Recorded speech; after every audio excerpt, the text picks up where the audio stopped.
Сәлем достар, қалайсыздар? Сіздерді тележан қазақстанасына қош келдіңіздер дейміз. Ең бірінші мен әр видеоның мотивациямды айтып отырамын. Бұл жолы бүгін бір күн емес, бір жыл ойла деген неге келдім, темаға келдім. Біз уақытын қарасаң, бір жылмен өзіңді қазір салыстырып көрсең, уақыттар өте береді да, бірақ сенің әрекетің өтпейді. Әрекетіңе қарай бағаланасың. Мысалы, қазір бір жыл бұрын жасамаған дүниеңді қазір жасасам кеш болып кетті ма деп ойлайды кейбір адамдар. Жоқ, ешқандай кеш емес. Қазір бастағаның дұрыс болады.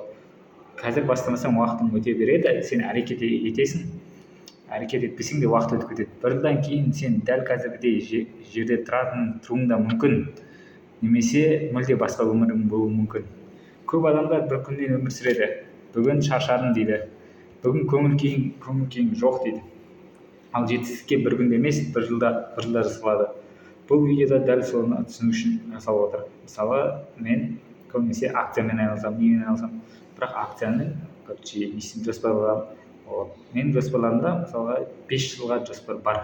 Сол жоспарға жету керек, маған әрекет ету керек, былай жасау керек. 5 жылда орындалу керек. Мысалы, машина алу, үй алу, шетелге қыдыру деген сияқты жоспарларым бар. Әркімнің өз жоспары болады. Бір күнге емес, бір жылға ойлау керек. Бүгін жасаған бір кішкентай қадамың ертең үлкен өзгерістер болып болуы мүмкін.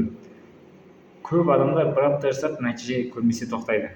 Көп адам бастан нәтижесін көптейді, ол тоқтап қалады. Бір ай жасап шаршаса тастайды. Сосын маған болмайды дейді.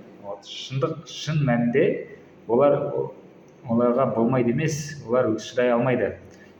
Әр күнің кішкентай тәртіп, кішкентай әрекет, кішкентай еңбек бір жылда үлкен айырмашылық жасайды.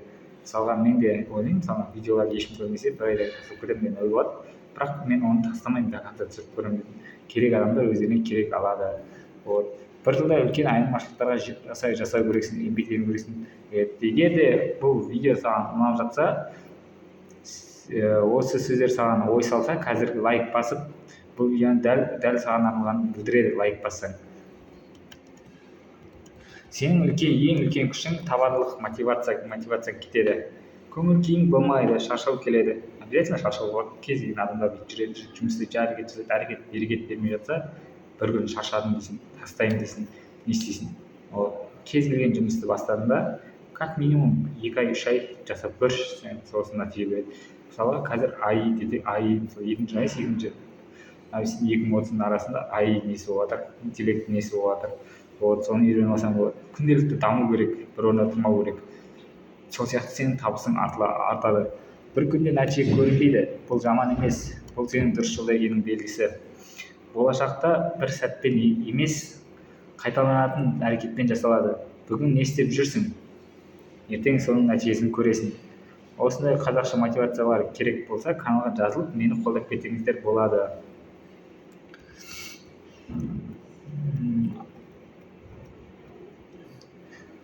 Басқалар мысалы тоқтаған кезде сен жалғастыр. Мысалы, көбісі басқалар сылтау айтқанда сен әрекет ету керексің ғой. Қазір мысалы мен достарыммен көп араласып жүрген жоқпын, мен уақыт болмай жатыр, мен жұмыс істеп жатырмын, өз-өзіме уақыт бөліп жатырмын, өз-өзіме әрекет жасап жатырмын. Басқалар уақытын босқа өткізгенде сен болашағыңа инвестиция жасау керексің. Дұрыс, болашағыңа ақша құйып өзің жоспарларың құрып кәдімгі не істеу керексің. Басқаларға уақыт құртпа. Мысалға, кездесулер болады, не болады, просто жай әңгімелесу болса, сен қаншама уақытың кетеді, соның бәрін есептеу керексің. Сен ол уақытты құртпай, жұмысқа салсаң, жұмысың нәтижесі береді. Күнделікті жұмыста 1-2 сағат уақытыңды бөліп, видео көріп, мотивационный видеолар көргеннің өзі саған әрекет береді. Мен қазір кіші кітаптар оқимын, ары-бері жүремін, не істеймін, өзіме ана кітапты «Сен» деген кітап болады. Әрбір әрекетін күнделікті жасау керек, мен андай әрекет жасау керек. Мысалға, мен күнделікті қазір 6-да тұруды үйреніп жүрмін. 6-да тұрып, күшті 6-да тұрамын, телефон шықламаймын, барып жүгініп келемін, не істеймін. Сосын кәдімгі өзім жаттығып ішіп, жұмысқа барамын, ары-бері. Маған уақыт ең қымбат ресурс. Оны қайда жұмсайтының сенің болашағыңды анықтайды. Дұрыс, уақыттың қайда жұмсайсың, сенің болашағыңды анықтайды.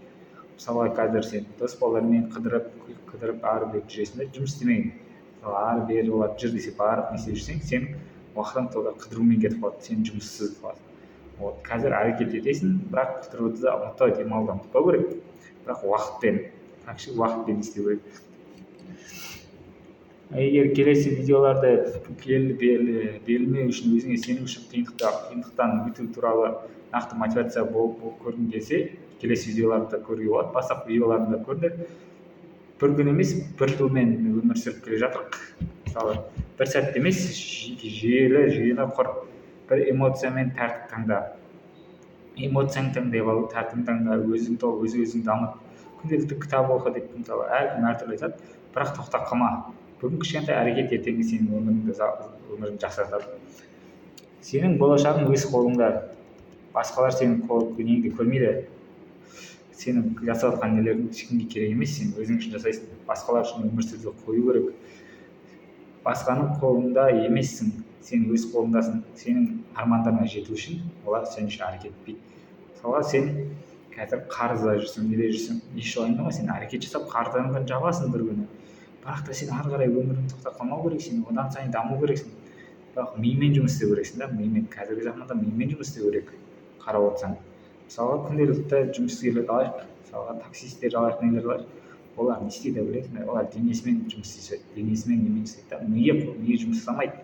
Күнделікті уақытыңды миыңды жұмыс істетші, миыңды қозғалтып, миыңды жұмыс етіп үйренсең, сен 1-2 жылда миллионер боласың, бай боласың. Күнделікті не үшін кітап оқисың, не істейсің, сенің миың қимылдайды. Подкаст көресің, не көресің, миыңды қимылдатып үйрен.